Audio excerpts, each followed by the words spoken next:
नमस्कार मेरे भाई, आज हमारे साथ हैं रिजवान और इन्होंने एक के बाद एक एग्जाम क्वालिफाई किए और आज फाइनल सिलेक्शन लिया एसएससी जीडी के थ्रू सीआईएसएफ में। इससे पहले भी जो लास्ट टाइम जीडी का एग्जाम हुआ था 2023 वाला, उसमें ये बीएसएफ में सेलेक्ट हो चुके थे, लेकिन इन्होंने उस बीएसएफ वाली जॉब को छोड़ दिया। इनको सीआईएसएफ चाहिए था और मनपसंद जॉब इन्होंने आज हासिल की है। तो इनकी इस कहानी के बारे में जानेंगे और बाकी दिल्ली पुलिस की बात कर लो, सीपीओ की बात कर लो, सीजीएल की बात कर लो, इन्होंने कई सारे एग्जाम्स क्वालिफाई किए हैं और सीढ़ी दर ये चढ़ते रहे। तो इनकी इस कहानी के हर्डल्स के बारे में जानेंगे, जहां जीके में बहुत सारी समस्याएं होती हैं। इनका पहले से ही जीके मजबूत रहा है और कैसे इन्होंने जीके और रीजनिंग के जैसे दम पर भैया एग्जाम भी क्वालिफाई किए, उसको भी समझेंगे। तो आ जाइए, स्वागत है आप सबका। तो रिजवान, पहले थोड़ा सा आप अपने बारे में बताएंगे कि आपने जो है किस साल 12th वगैरह किया और कैसे तैयारी की शुरुआत की। थैंक यू सर, आपने मेरे को यहाँ पे बोलने का मौका दिया और मैं पूरे कैरियर विल और आपका बहुत बहुत धन्यवाद करता हूँ। नहीं, तुमने वो अचीवमेंट किया है, तुम्हारी मेहनत है जो यहाँ तक तुम्हें लेकर के आई है। बिल्कुल सर, मैंने 2021 में अपनी 12th कंप्लीट करी थी और मैंने उसी टाइम पे अपनी तैयारी स्टार्ट कर दी थी। मेरे सर हैं as a PGT Bablu Verma, उन्होंने मेरे को रिकमेंड करा कि ऐसे ऐसे सरकारी नौकरी की तैयारी करते हैं, वो आप तैयारी करो। फिर मैंने तैयारी करी और उसके बाद मेरे को मेरा मतलब बेसिक मैथ बैकग्राउंड जो करवाया उन्होंने तैयारी, तो उनमें कप्तान सिंह सर थे जो ऐसा टीजीटी है इस समय, तो उन्होंने मेरी तैयारी करवाई। लेकिन जितना उनसे मेरे से हो सकता था उन्होंने मेरे को पूरा मतलब करवाया, जिस कारण मतलब मेरा मतलब बेसिक चीज थी वो कंप्लीट हो चुकी थी।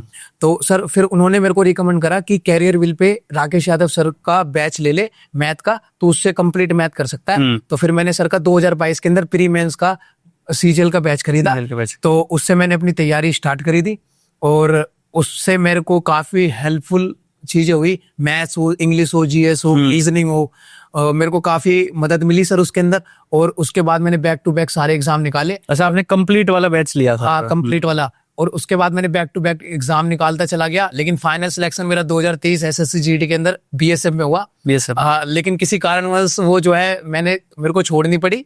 लेकिन फिर कई एग्जाम सर मैंने दिए, सीजीएल प्री भी निकाला मैंने 2023 वाला आई थिंक, और सीएचएसएल भी, और मतलब डीएसएसबी के एग्जाम भी दिए, मेरे बहुत अच्छे गए। और मैं एनटीपीसी में भी फाइनल मेरिट से आउट हुआ हूँ। और इससे पहले मेरे दिल्ली पुलिस में मेरा 2 बार फाइनल मेरिट से आउट हुआ। और एसएससी सीपीओ में भी मैं 2 बार फाइनल सिलेक्शन से। मतलब तुमने वो एग्जाम वाली नर्वस पकड़ ली कि भाई साहब कहते हैं ना कि डॉक्टर को पकड़ा जाती है, वैसी एग्जाम वाली कि इन्होंने फिर लगातार एग्जाम क्वालिफाई करते गए। सेगमेंट कोई भी हो, दबदबा हमारा ही रहेगा। Yes sir. हाँ जी। और फिर मैथ्स में हो चाहे रीजनिंग में हो, मैंने हर किसी में अच्छा स्कोर किया। चाहे वो सीपीओ में मेरे 42 मार्क्स हो, चाहे एसएससी जीडी में 38 पॉइंट कुछ, मतलब एक क्वेश्चन गलत था खाली।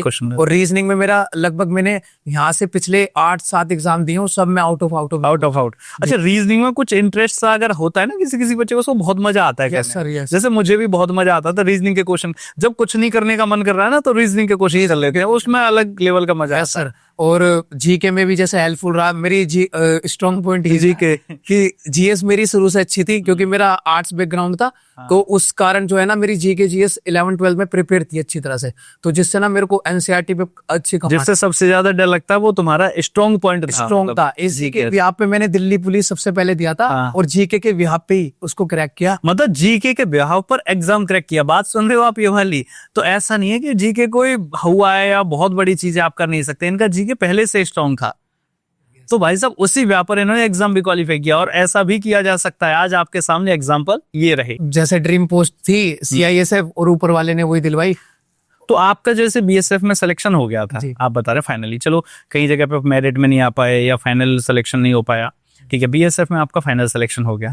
तो सिलेक्शन के बाद आपने कहा कि मुझे इसको छोड़ना है, वो मतलब किसी घर वाले ने कहा या अपने मन में खुद से ही आया था? नहीं, किसी ने ऐसा कोई एम्फेसाइज नहीं किया कि प्रेशर दिया हो कि आप छोड़ दो। घर में पहली सरकारी नौकरी मेरी लगी, पहली सरकारी, पूरे परिवार के अंदर सब खुश थे कि गवर्नमेंट जॉब मिल गई। और आज को आपको पता है कि गवर्नमेंट जॉब लेना इतने बहुत मुश्किल हो गया हमारे जैसे मिडिल वर्ग के लिए। तो सर मैं वहाँ कुछ मतलब कि मैंने थोड़ा ना लेट ज्वाइन करा था सर, तो इस कारण ना जो मेरा बैच था वो आगे चला गया था। तो इस वजह से फिर मेरे को ना वो थोड़ा छोड़ने का ना पर्पस मिल गया कि मेरे को टाइम नहीं मिलेगा पढ़ने का, तो मैं ना इससे अच्छी तैयारी आगे कर सकता हूँ। तो फिर मैंने वहां से उसको छोड़ना ही प्रेफर, मतलब खुद पर भरोसा था कि मैं कर सकता हूँ। जी सर। तो सबसे पहले मुझे लगता है तैयारी में बाकी सारी चीजें सेकंडरी है, पहले खुद पर भरोसा होना जरूरी है। ये सबसे बड़ी बात की सर। इसका कितना बड़ा रोल है सर? इसका रोल तो सर बहुत इम्पोर्टेंट है, खासकर से मम्मी पापा ने जो भरोसा दिया था। मम्मी पापा का भरोसा और करने उन्होंने मेरे से, मैं अब जितना भी अपना क्रेडिट देना चाहता हूँ ना, एक अपने माँ बापों को देना चाहता हूँ, जिन्होंने मेरे पे हमेशा आंख मीच के। नहीं, वही सबसे पहले होते हैं, सबसे लास्ट तक होते हैं। मतलब माँ बाप का कंपैरिजन मुझे नहीं लगता किसी हम दूसरी नहीं कर सकते। तो वो कैटेगरी अलग है कि माँ बाप मतलब माँ बाप सिर्फ वही जी। तो उनका तो बहुत जरूरी है, फैमिली का सपोर्ट बहुत जरूरी है। फैमिली का सपोर्ट सर मेरे को शुरू से रहा है। जैसे कि अगर मैं कभी किसी एग्जाम में डिस्क्वालीफाई हो गया और मैं रो रहा हूँ, तो मैंने अपनी सिस्टर को फोन कर दिया, तो मेरी सिस्टर ने मेरे को फोन करके बोला क्या हो गया, नहीं हुआ, कोई दिक्कत नहीं है, आगे कर तैयारी। तो मेरे को इस तरह का सर भाई बहन का सपोर्ट और मिल जाए, सपोर्ट मिला है।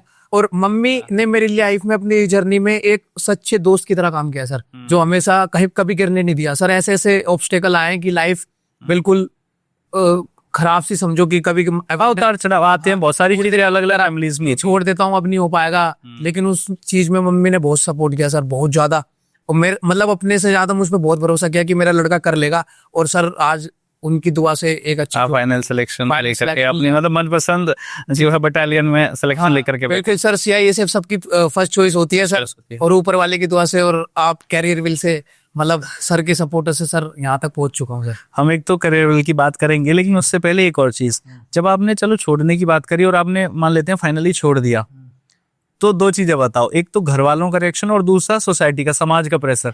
वो दोनों चीजें कैसे हैंडल करी और क्या क्या रही, क्योंकि ये सब भी जानना चाहते हैं। सर मम्मी पापा के अलावा कोई खुश नहीं था छोड़ने के बाद। हाँ, कि तूने नौकरी क्यों छोड़ दी, बहुत सवाल हो गए कि आती हुई चीजों को तूने छोड़ दिया, ये सब तूने बहुत गलत किया है, सरकारी नौकरी मिलती नहीं। ये तो रहा होगा क्लोज वालों का, जो ये थोड़े जानने वाले हो गए, जिनको भरोसा था कि हाँ ये कर रहा है, जिन पे मेरे को काफी रिलायबल था कि हाँ कि ये मेरे साथ हमेशा रहेंगे, लेकिन ऐसा कुछ नहीं था। था तो, लेकिन वो चीज मेरे को लगी नहीं उनसे कि ये मेरे को सपोर्ट कर रहे हैं। हमेशा ये कि नौकरी क्यों छोड़ दी, ये है वो है, मतलब मम्मी पापा और घर वालों। मम्मी पापा का अपोजिट था, उन्होंने हमेशा ये कहा कि जिसमें आप खुश हो हम उसमें खुश हैं। ये वो पेरेंट्स ही होते हैं जो हमेशा हर परिस्थिति में, मतलब चाहे आप तरक्की कर रहे हो, चाहे आप किसी परेशानी में हो, हर परिस्थिति में आपके साथ खड़े होते हैं। यस। तो याद रखना दोस्त, उनका दिल कभी मत दुखाना जी, क्योंकि ये बहुत नसीब से मिलते हैं और इस चीज की अहमियत वो समझ सकते हैं जिनके पास नहीं है आज। तो उनका दिल कभी मत दुखाना। आप बड़े भाई का रिक्वेस्ट मान लो, आदेश मान लो, कैसे भी मान लो, इस चीज का हमेशा जीवन में ध्यान रखना। अच्छा, इसके अलावा जो समाज वाले, जो गांव वाले होते हैं, वो सर समाज की बात रही तो मैं मुस्लिम रिलीजन से बिलोंग करता हूँ, तो हमारे में एक है कि काफी एजुकेशन का अभाव है कि बच्चे रिकमेंड करते हैं लेकिन पढ़ने में कोई रुचि नहीं रखते।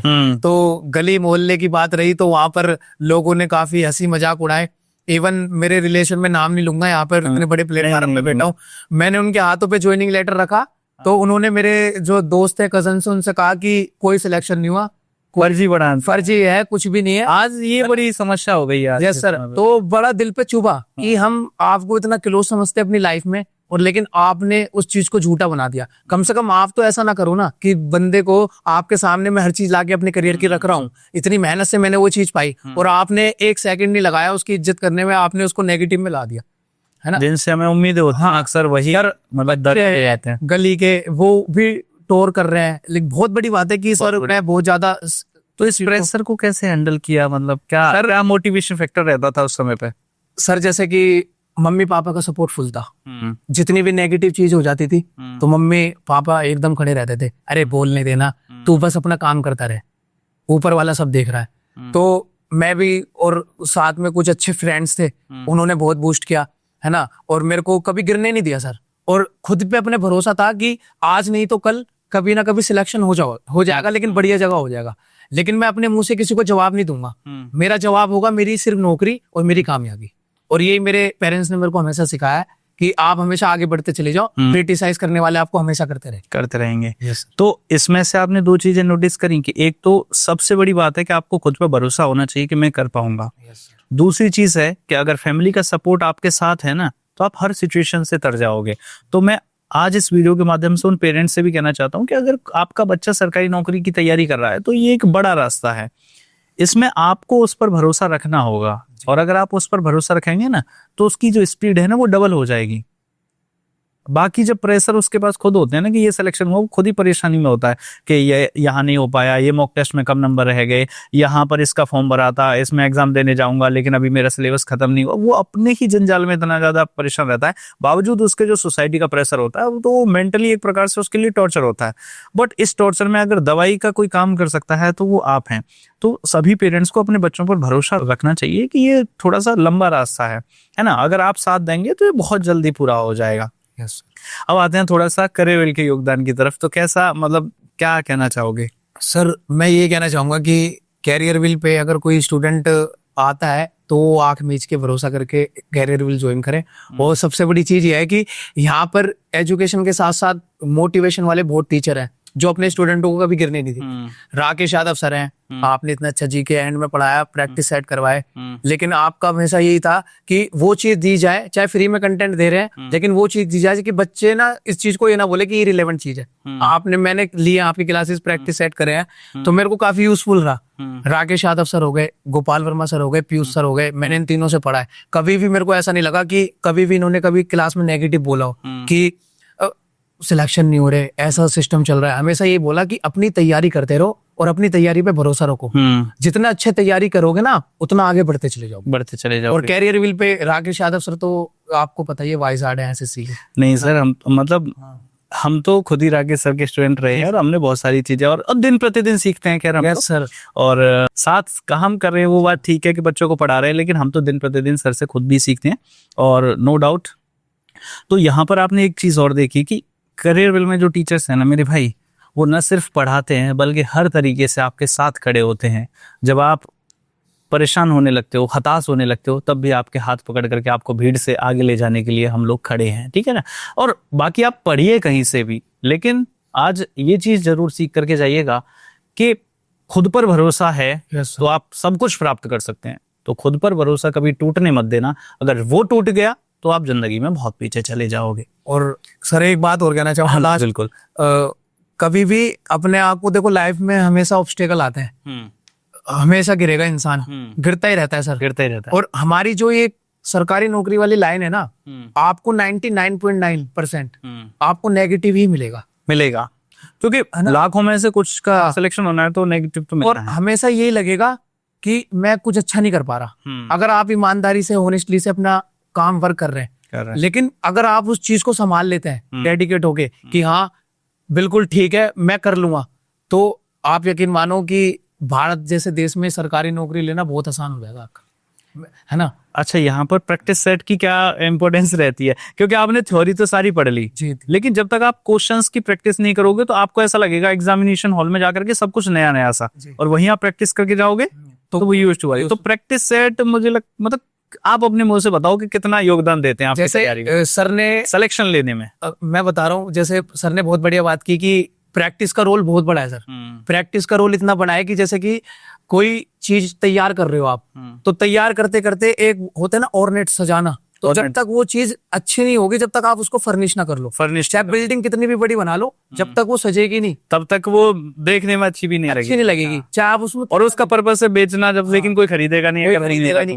वही चीज प्रैक्टिस सेट करते हैं। प्रैक्टिस सेट चाहे वो राकेश यादव ने सर ने चलाया थे मैथ्स के 20-20 क्वेश्चन वाली प्रैक्टिस सेट, वो भले ही प्रैक्टिस सेट 20 क्वेश्चन का हो, लेकिन सर का एक्सप्लेनेशन ऐसा था कि जैसे बाय सपोज परसेंटेज का कोई क्वेश्चन आया और उस मेथड का है, तो सर का समझाने का तरीका ऐसा था कि अगर कोई बच्चा प्रैक्टिस सेट ले रहा है ना, तो उसके 3 कंसेप्ट सर बता देते ऑलरेडी। मतलब वहां से हमारा टारगेट ये नहीं रहता क्वेश्चन 20 है, 20 की बजह 100 करा दो, दर्जन आंसर आते चले, ऐसा फायदा नहीं है। वहां से भी कोई ना कोई आप कॉन्सेप्ट सीख करके जाओ जो कि आपके एग्जाम में मदद करे। तो उस चीज का आपको, और ये हर चीज पे। अब सर की मैंने एंड टाइम पे लिया था, जैसे कि पॉलिटिकल की क्लास ली थी सर की, तो सर ने आर्टिकल्स पढ़ाए, तो वो आर्टिकल्स डायरेक्ट रिकमेंड एग्जाम में आए। जैसे आर्टिकल 21 आया, वो डायरेक्ट आ गया सर। वो हम लास्ट टाइम पे जब रिवीजन के थ्रू, उस रिवीजन का पर्पस ही होता है कि जो मोस्ट इंपोर्टेंट है उन्हें आप पढ़ करके जाओ ताकि वो डायरेक्ट। सर वो खुला ही था, जीके में पहले ही क्वेश्चन वही खुला पहले ही। और आई थिंक 2-3 दिन पहले की क्लास थी वो, जो आपने पॉलिटिकल की ली थी, हम लास्ट में ही शो के नाम से थी शायद, वो शायद political best show, best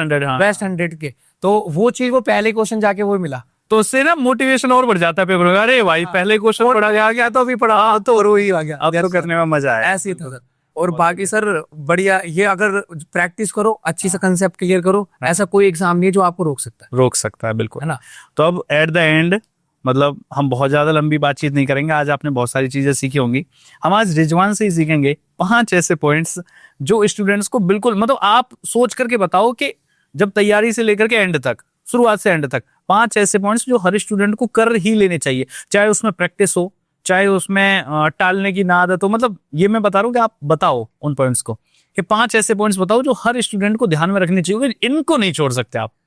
sir देखो, हर स्टूडेंट की लाइफ में ना एक पड़ाव आता है कि वो जो है ना, चाहे आपने 5 चीजों की बात करी, लेकिन 3 चीजें तो मैं जरूर रिकमेंड करूंगा। पहली चीज तो पेशेंस, हाँ, दूसरी चीज मेहनत, पेशेंस है ना, दूसरी चीज मेहनत, और तीसरी चीज परसिवरेंस। परसिवरेंस। अगर ये आपके अंदर तीनों है ना, तो सर आप कोई भी एग्जाम बहुत अच्छी तरह निकाल सकते हैं, चाहे वो यूपीएससी हो, चाहे वो ग्रुप डी हो एग्जाम हो, एग्जाम कोई भी हो। हाँ, ये और चीज़ आपकी कंसिस्टेंसी जो डेली बेस पे आप चल रहे हो, डेली आपको, चाहे आपका कोई ओकेजन आ जाए, कोई शादी आ जाए। सर अभी मैं आपको बताऊं तो आई थिंक मेरे रिलेशंस दिल्ली में सारे हैं, तो मैं किसी किसी के घर 5-5, 6-6 साल हो गए जो अभी तक गया। मतलब दिल्ली में जबकि मतलब पास में ही, दिल्ली में तो हाँ, कुछ दूर लगता ही नहीं, मेट्रो से कोई बच गए, लेकिन फिर भी हाँ, लेकिन लोग बोलते हैं कि कहाँ है वो, जैसे मेरे रिलेशंस में किधर है वो, हमने तो देखा भी नहीं, बहुत टाइम हो गया। हाँ, तो सर ऐसा भी हुआ है कि मैंने अपनी पहली पढ़ाई को प्रायोरिटी दी है, प्रायोरिटी दी है, मतलब वही सिलेक्शन है हमारा, वही सेलिब्रेशन। यस सर, लाइब्रेरी में चले गए सर तो 8-8, 10-10 घंटे पढ़ रहे हैं डेली, चाहे वो ईद हो, हमारी ईद होती है, दिवाली होती है, हर कोई रिलीजन में अलग अलग है, लेकिन कोई छुट्टी नहीं, कोई छुट्टी नहीं, है ना। मतलब वो काम करना है, बाकी उसके साथ जो कुछ भी हो, पहली प्रायोरिटी पढ़ाई को। और सर लाइफ में ऐसी भी चीज आती है कि कभी आपने पढ़ाई नहीं करी ना, तो आपको ऐसा लगेगा कि मैंने कुछ करा ही नहीं।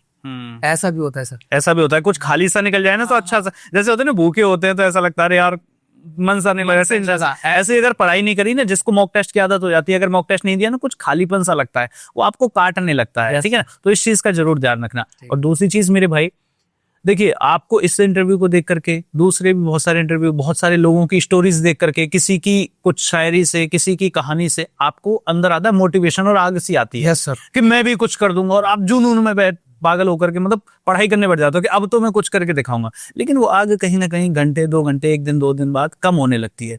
याद रखना, उस आग को लगातार अपने अंदर बनाए रखना, मन करे या ना करे, जो आपने ठान लिया है उस काम को करना है। आपने ठान लिया कि भाई इतने घंटे पढ़ना है या इस टॉपिक को खत्म करके, जो भी आपके टारगेट्स है उसको तब भी करना जब आपका मन नहीं कर रहा है। इसी को डिसिप्लिन कहते हैं। यस सर, और डिसिप्लिन का सबसे बड़ा रोल है। तो मेरे भाई, मैं सभी बच्चों से कहना चाहूंगा कि आप अपने जीवन में डिसिप्लिन लेकर के आइए। ये जो मोटिवेशन है ये टेम्परेरी है, वो कभी भी आ सकता है, हो सकता है अभी आ जाए, आपको 2 घंटे बाद मोटिवेशन आ जाएगा, लेकिन वो गायब हो जाएगा।